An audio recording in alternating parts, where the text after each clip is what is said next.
ইদানিং আমরা একটা কথা খুব কমনলি চারদিকে শুনতে পাচ্ছি যে আজকালকার মেয়েরা নাকি কেউ বিয়ে করতে চাইছে। আমরা যদি পৌরাণিক কালের দিকে যাই তাহলে মহিলাদের আর্থিক নিরাপত্তা, তাদের থাকার জায়গা, তাদের ভরণ পোষণের দায়িত্ব, এইসবের পেছনের কারণই তখনকার দিনে বিবাহ একটি প্রাতিষ্ঠানিক রূপ নেয়।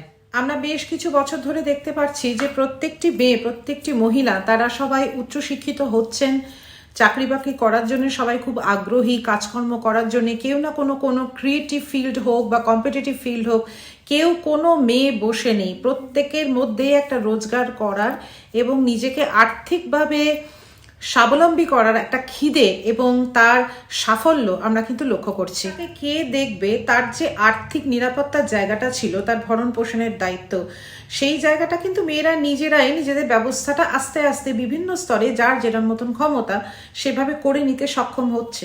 মেয়েদের এই যে বেসিক সিকিউরিটির জায়গাটা যখন সে নিজেই ফুলফিল করে নিতে পারছে, তার হয়তো মনে হচ্ছে যে আমার কি দরকার একটা কোনো মানুষের সাথে জড়িয়ে তার ফ্যামিলিতে গিয়ে তার বাবা মা এবং তার দায়িত্ব আমি নেব, আমি ডবল খাটুনি কেন করতে যাব।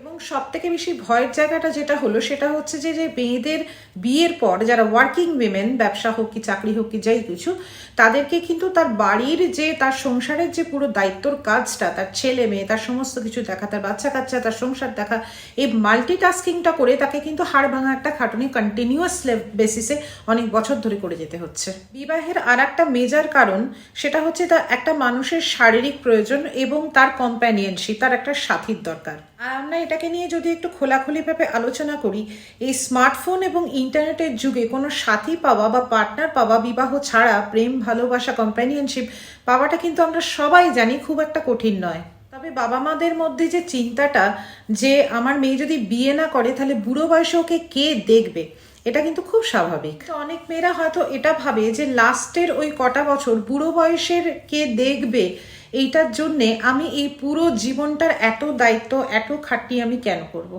করতে না চাওয়াটা ঠিক কি ভুল, এটা প্রত্যেকটি মানুষের, প্রত্যেকটি মেয়ের তার নিজস্ব ব্যক্তিগত ডিসিশন।